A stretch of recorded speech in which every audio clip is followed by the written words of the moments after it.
नमस्कार, मी DT आंबेगावे. आपण पाहत आहात सत्य पोलीस टाइम्स. आज संविधान रॅली पवनी तालुक्यातील अड्याड या ठिकाणी आलेली आहे आणि आज आपण सत्य पोलीस टाइमच्या माध्यमातून आपण 19 तारखेपासून जी शिवजयंतीपासून या रॅलीला भंडारा जिल्ह्यात सुरुवात झालेली आहे.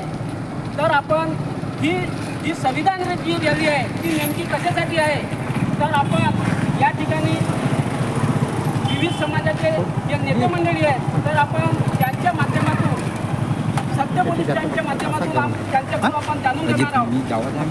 तर आपण काय म्हणतो, जल जंगल जमीन हा आदिवासी अधिकार असताना सुद्धा हा मोदी सरकार म्हणजे याला समाप्तीच्या हे करत आहे.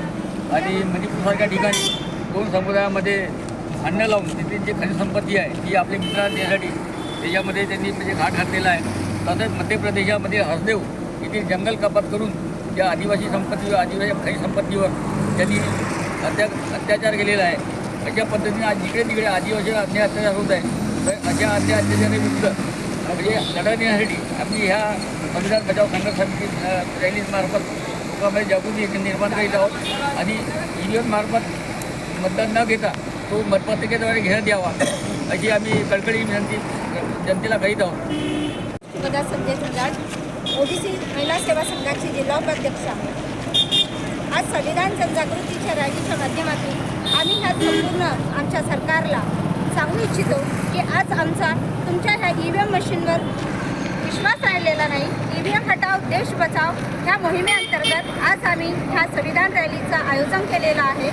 आम्ही शिवरायांच्या जयंतीपासून तर 26 तारखेपर्यंत आम्ही ही आमची रॅली पुढे नेत आहोत. आमच्या OBC समाजाची जनजागृती करत आहोत. OBCची जनगणना झालीच पाहिजे हा आमचा एक मुख्य उद्देश आम्ही हा ठेवून ह्या सरकारच्या विरोधामध्ये आज ही जनजागृती रॅली आम्ही काढत आहोत. आम्हाला संपूर्ण ह्या रॅलीला आपण सहकार्य करावं अशी आम्ही विनंती करत आहोत. धन्यवाद. माझं नाव रोशन जांभूळकर आहे. मी संविधान बचाव संघर्ष समितीचा अध्यक्ष आहे भंडारा जिल्ह्याचा. मला ह्या रॅलीच्या माध्यमातून हे सांगायचं आहे गव्हर्नमेंटला की प्रायव्हेट शाळा जे करत आहेत जिल्हा परिषदच्या शाळा प्रायव्हेटीकरण करू नये, जेणेकरून आमचे मुलं बाळं शिक्षण घेऊ शकतील अशा पद्धतीची शिक्षण प्रणाली पाहिजे आहे. आता सध्या इंग्रजी शाळेमधून 25% जे मुलं घेणार होते त्यांचा नुकताच मुलं घेऊ नये म्हणून GR निघालेला आहे. हे आमच्या समाजासाठी सर्व घातक आहेत नियम. कामगारासाठी नियम घातक आहेत, शेतमजुरासाठी नियम घातक आहेत, शेतकऱ्यांसाठी नियम घातक आहेत. नवजवान 4 वर्षासाठी जे कॉन्ट्रॅक्ट बेसिकवर नोकरी भरती करत आहेत हा नियम घातक आहे. हे सर्व घातक असलेले नियम सरकारने घेऊ नये आणि जे पेन्शन योजना बंद झालेली आहे ते चालू करावी.